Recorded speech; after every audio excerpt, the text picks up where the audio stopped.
Muito bem, meus irmãos e minhas irmãs, chegamos a mais uma pré-aula, mais um subsídio teológico. Eu sou o seu professor Rafael Lincoln e você é o nosso querido irmão, querida irmã, convidados a participar dessa pré-aula que eu tenho certeza que tem sido bênção na vida dos seus alunos, na sua classe. E antes de mais nada, quero te convidar a se inscrever aqui no nosso canal, ativar o sininho. Se você puder, já coloca aqui o botãozinho de curtir, aperta aí o botãozinho do joinha dizendo pro YouTube, olha, esse tipo de conteúdo me agrada, eu gosto, aprender sobre a palavra de Deus, e automaticamente o YouTube vai começar a te recomendar mais e mais vídeos sobre o estudo e o ensino das Escrituras. Lembrando que aqui no nosso canal nós já temos outras playlists, outras pré-aulas que foram apresentadas, já temos temas aí relevantes. Se você quiser dar uma passeada sobre o nosso perfil para conhecer todas as aulas, se você tem gostado da nossa dinâmica, você pode deixar aqui embaixo nos comentários que eu vou agradecer e automaticamente vou responder você com todo carinho.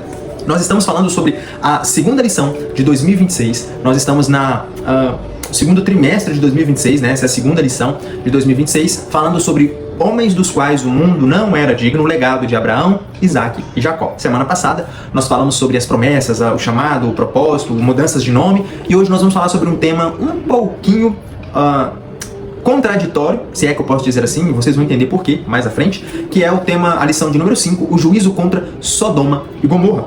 O textual está em Gênesis 18:32, que diz o seguinte: disse mais, ora, não se ire o Senhor, que ainda só mais esta vez falo. Se porventura se acharem ali 10, e disse, não a destruirei por amor dos 10. Gênesis 18:32. Verdade prática, Deus é misericordioso e dá tempo para o arrependimento. Mas quando o homem não quer, seu juízo é sem misericórdia. Leitura bíblica em classe está em Gênesis 18:23 ao 32. Nós leremos 10 versículos que diz o seguinte: e chegou-se a Abraão, dizendo, destruirás também o justo com o ímpio? Se porventura houver 50 justos na cidade, destruí-los-ás também, e não pouparás o lugar por causa dos 50 justos que estão dentre ela?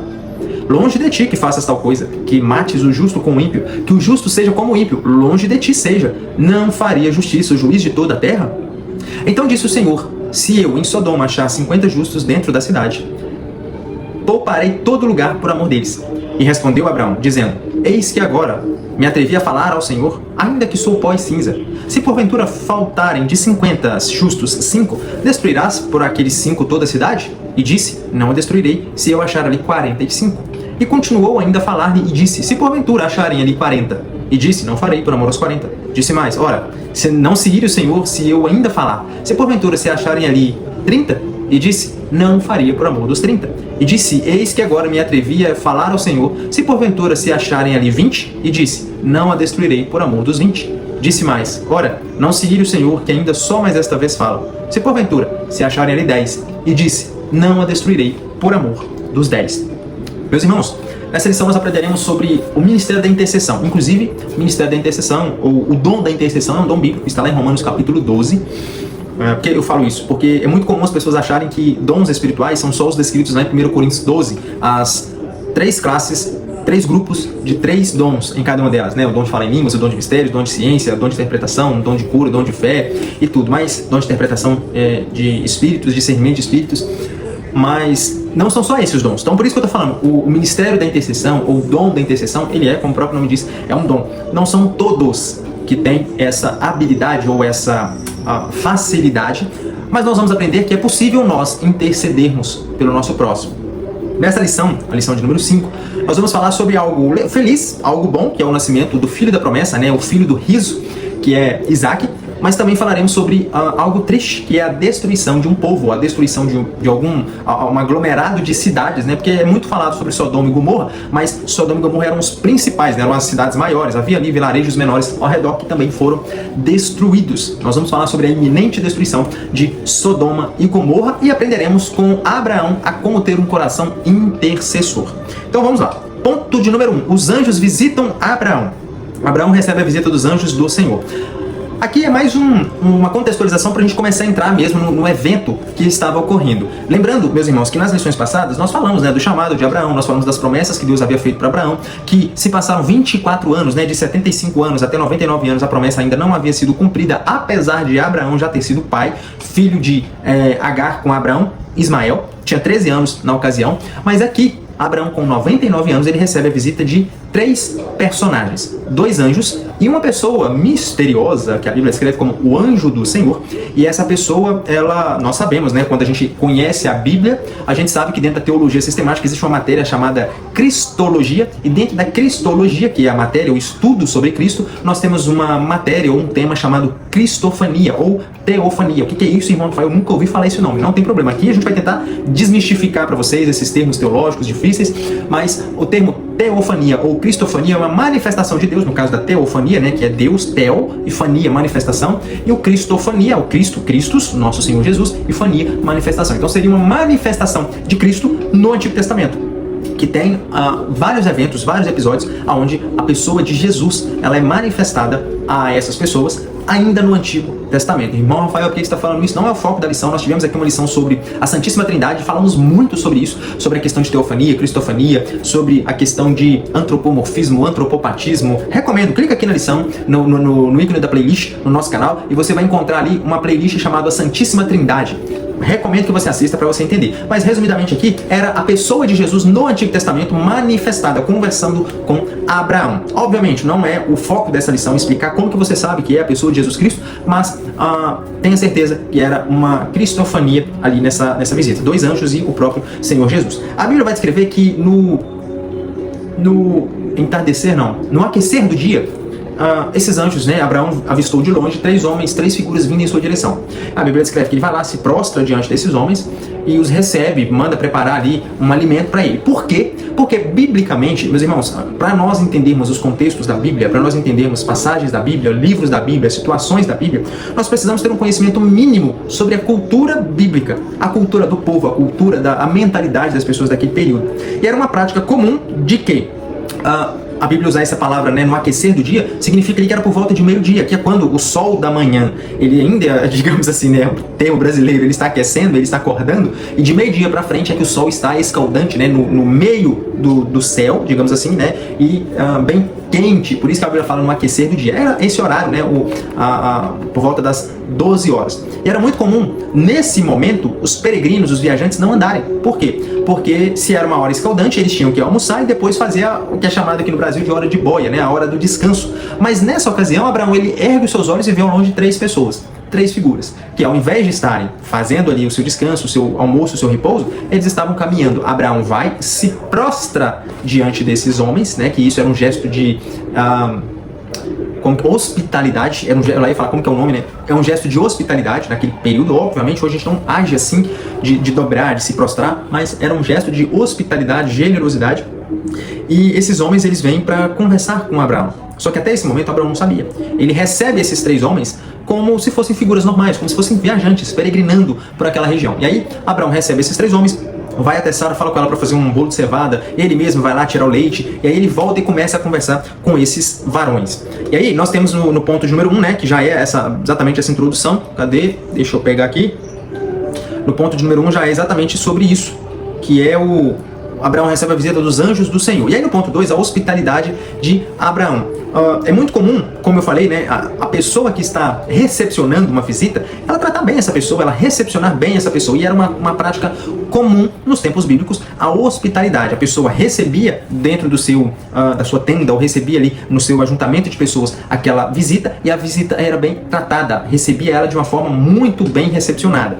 E a hospitalidade de Abraão aqui é um exemplo para nós, né? Ele vai lá, manda Sarai fazer, agora Sara, né, que já teve o nome mudado, manda Sara fazer um bolo de cevada, ele vai lá, tira o leite, ou seja, ele não apenas ordena, ele também participa dessa hospitalidade. E no ponto número 3, o riso de Sara. A Bíblia vai descrever que na conversa que Abraão estava tendo com esses homens, até uma questão de cultura da época, a pessoa principal dessas 3 personas que estavam ali, vira para Abraão e fala assim: onde está Sarai? Onde está Sara?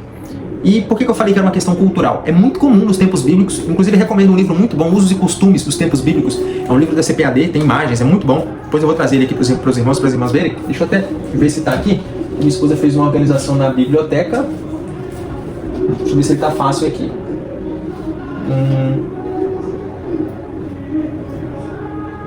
Ele não está fácil aqui agora. Não está fácil aqui, que é só puxar e pegar, né? Mas é um livro muito utilizado. Um livro muito utilizado.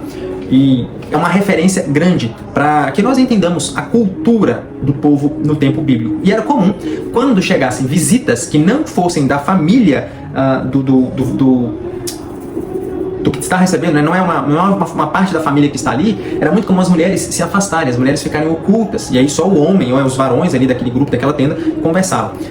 Então, quando o homem pergunta onde está Sara, é por esse motivo, porque Sara não estava presente. Não é igual hoje, né? Por exemplo, aqui no Brasil, que a gente recebe uma visita em casa, independente se é da família ou não, a esposa está presente, os filhos estão presentes, está todo mundo ali presente. Nesse período, não.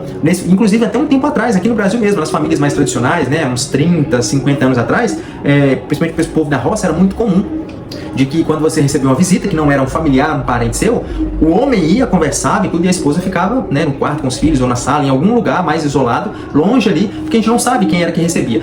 Enfim, recebendo a pergunta, Abraão, ele não se espanta, né, porque o homem que perguntou sabia que Sarai estava atrás da porta, ouvindo a conversa. E aí ele fala para Abraão: olha, Abraão, vocês vão ter um filho. A promessa vai cumprir, vocês vão ter um filho e tal, daqui a um ano, Sarai engravidará. E aí a Bíblia descreve que Sara, ela ri, né? Ela ri daquela situação e ouve uma voz: por que ristes? Que era o próprio Deus, né? Mas, mais uma vez, eu falei isso aqui na semana passada, na aula passada também, porque quando Deus reafirmou a promessa que tinha com Abraão e falou com ele que dele sairiam descendentes, que ele teria um filho, Abraão também sorriu. E mais uma vez a ocasião se repete, só que agora não mais Abraão, agora Sarai. Mas por que eles sorriram?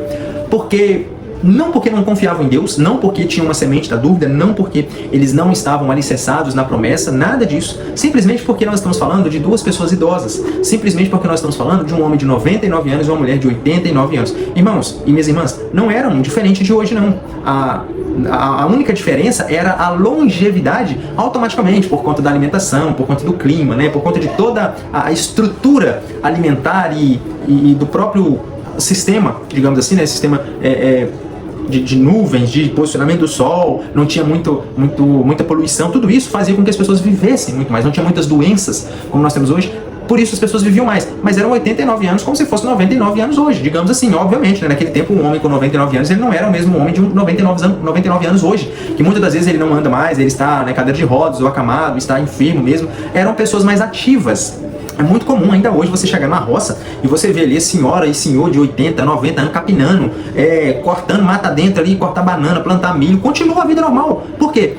A rotina, a alimentação, o ar, a vida é diferente. Então, por que eu estou dizendo isso? Porque é muito comum as pessoas pensarem assim, inclusive é uma discussão acadêmica se os dias bíblicos, lá nos primórdios, né, na era primeva, se era realmente horas de 24 horas, dias de 7 dias e tudo. Eram dias de 24 horas, era como se fosse hoje, não mudou nada. Mas Sara riu porque ela, com 89 anos, pensou: eu já sou idosa, o meu tempo de gerar já passou. Então, por esse motivo, Sara sorriu.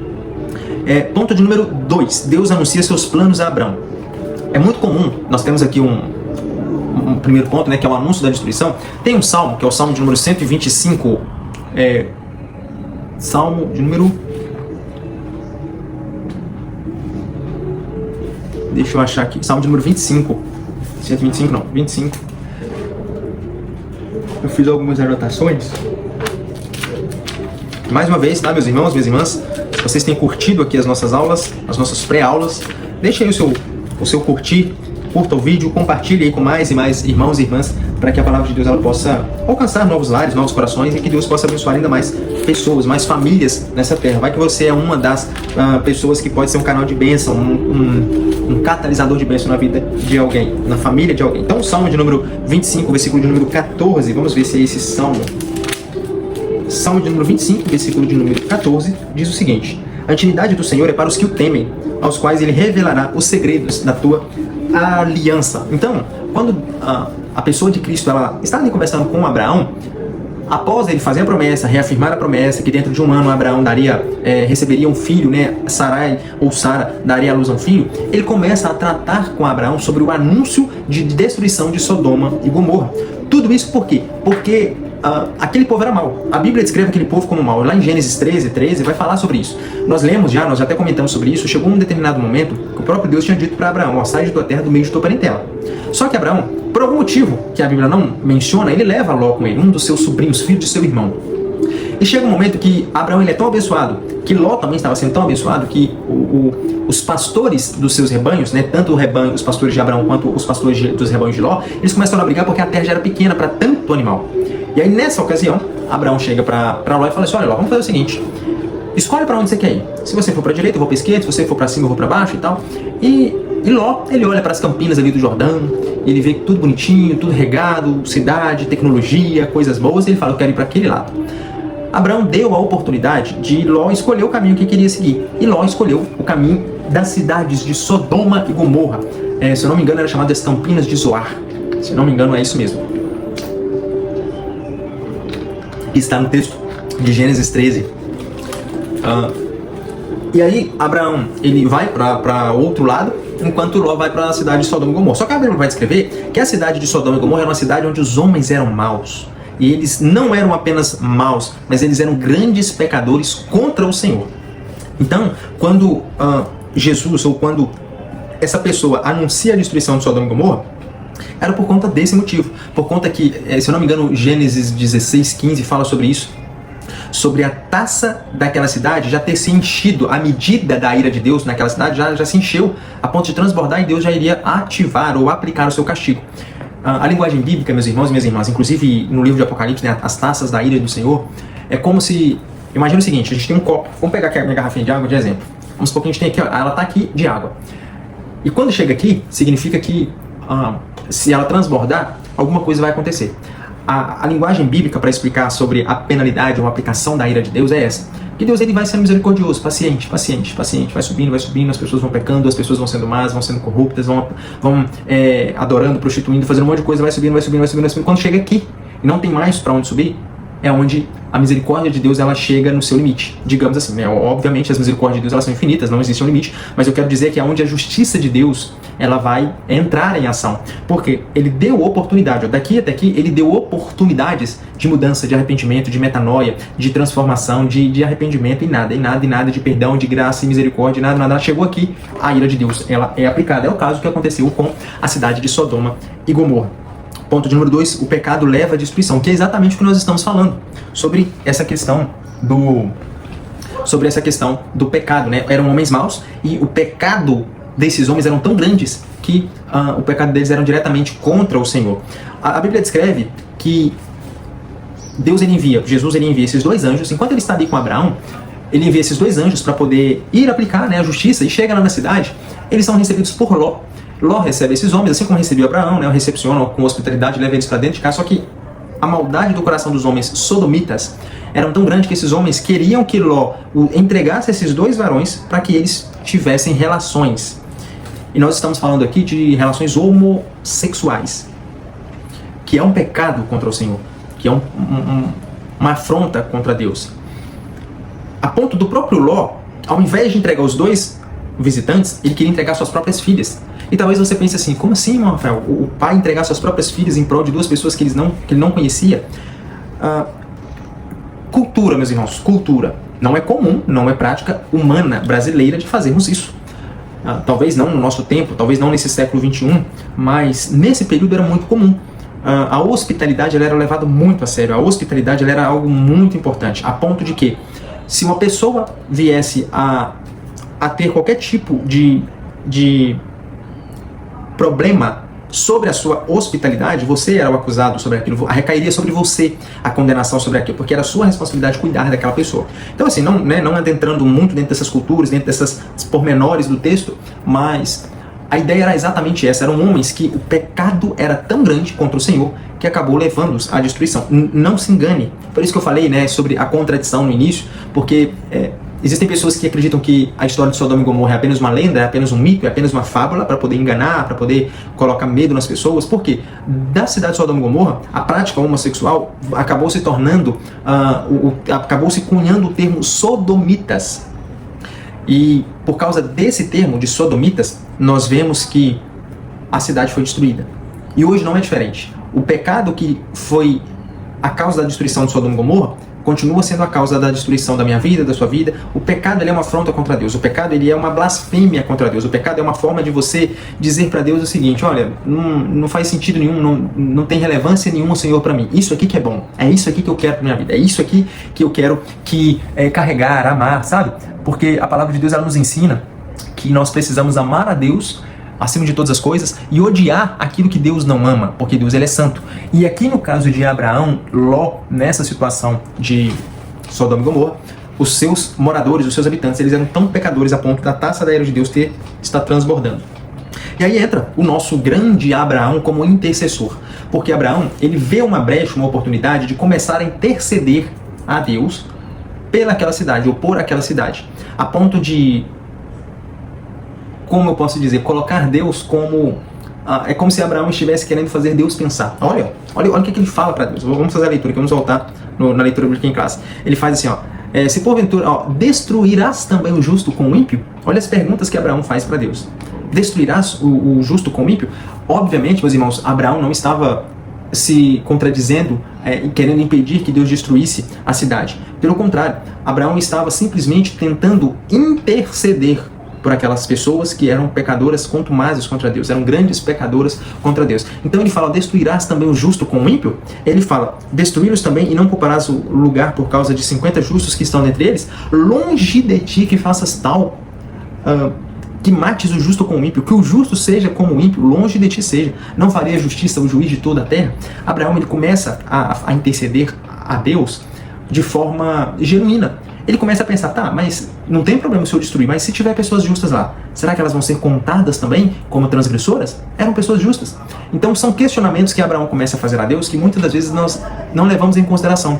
Muitas das vezes nós apenas queremos que o problema seja resolvido e não levamos em consideração que também são pessoas, né? São almas para o Senhor, mas no caso aqui, Abraão não estava preocupado com os transgressores, Abraão estava preocupado com os justos, porque ele sabia que o seu sobrinho estava lá e que o seu sobrinho era justo. Ele sabia, porque o seu sobrinho aprendeu com ele sobre quem era Deus.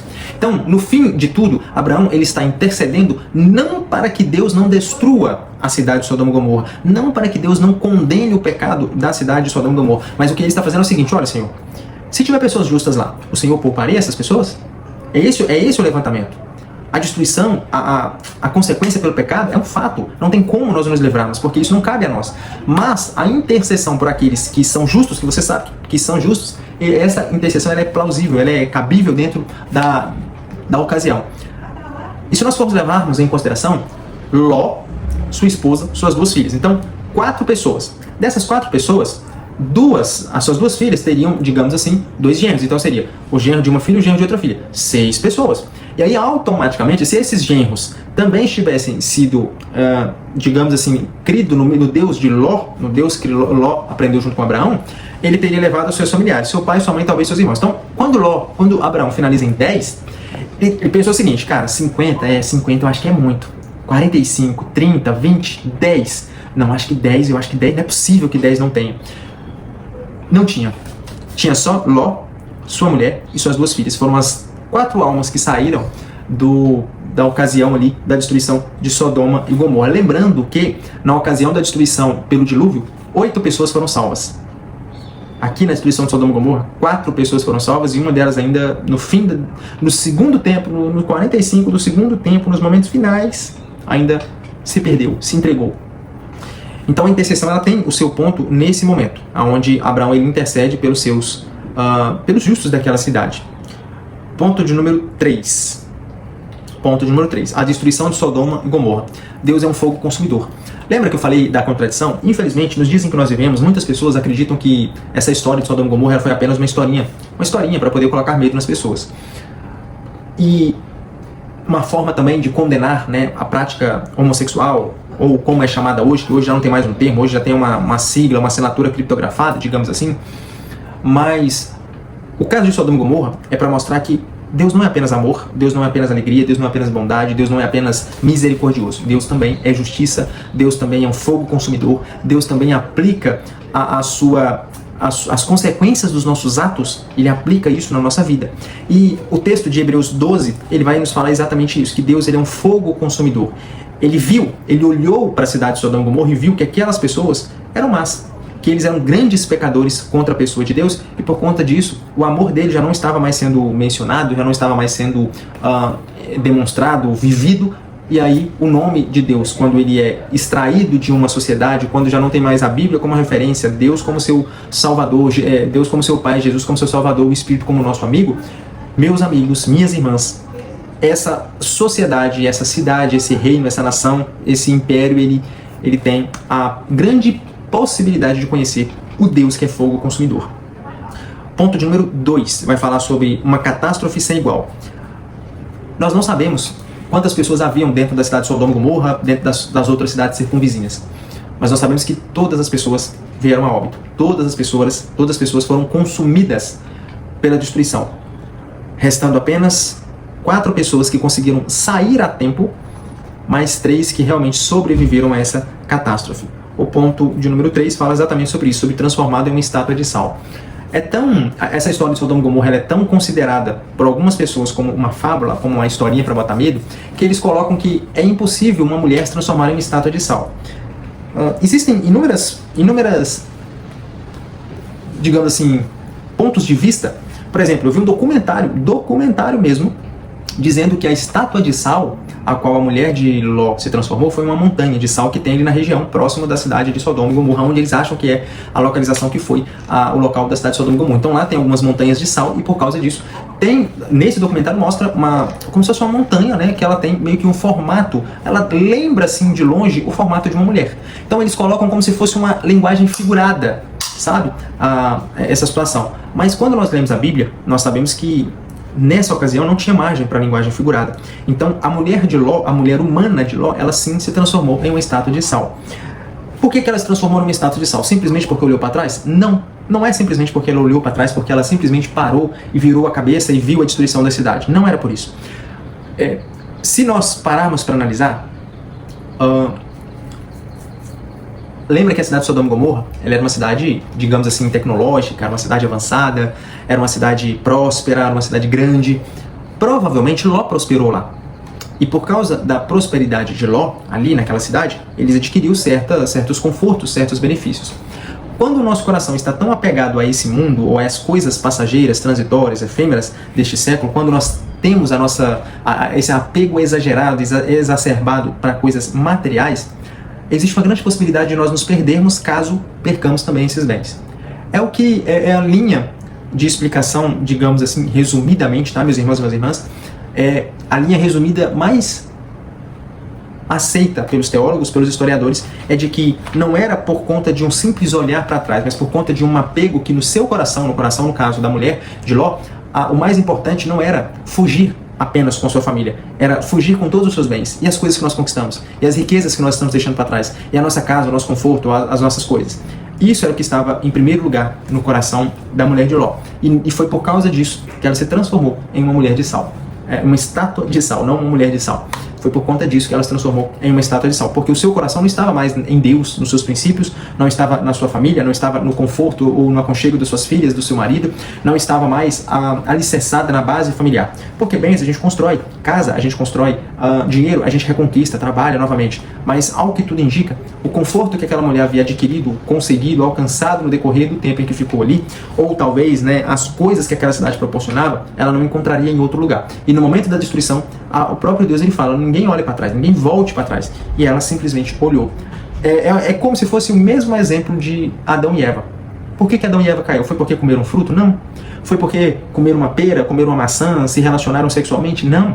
O sexo no relacionamento de Adão e Eva, antes da queda, ele era uma bênção. Eles eram casados. E é uma dádiva do Senhor a bênção no ato sexual para quem é casado. Isso é bênção, não é maldição. Então eles não caíram porque se conheceram e se desejaram e se pegaram. Não, não foi por isso. Não foi também porque comeram fruto, seja maçã, seja pera, seja romã, seja uva, seja qualquer fruto. Não foi esse o ato. O ato foi porque desobedeceram a ordem do Senhor. O próprio Deus disse, olha, de toda a árvore do jardim vocês podem comer. Mas da árvore do conhecimento do bem e do mal, essa vocês não comam. Da mesma forma, foge, eu estou dando a oportunidade de vocês de salvarem a vida de vocês, mas não olhem para trás. Não é o ato de comer ou o ato de olhar, mas aquilo que está no nosso coração, e a desobediência é uma ordem do Senhor. Então, esse é o ponto que nós precisamos esclarecer. E mais uma vez, meus irmãos e minhas irmãs, chegamos a mais uma aula. Eu quero agradecer a você pela presença, pela nos abençoar, né, estando aqui presente, sempre acompanhando as nossas aulas, sempre se preparando. Isso é muito bom. Isso indica que a sua classe tem sido abençoada por bons professores, por ótimas aplicadoras da palavra de Deus, né? O termo bíblico que eu queria utilizar me fugiu aqui agora da mente, mas compartilhe esse vídeo com mais pessoas, curta o nosso vídeo, deixe o seu comentário, se você gostou, se tem alguma crítica, se você não gostou, nós estamos abertos às suas opiniões e que Deus abençoe a sua vida, a sua classe e a sua aula.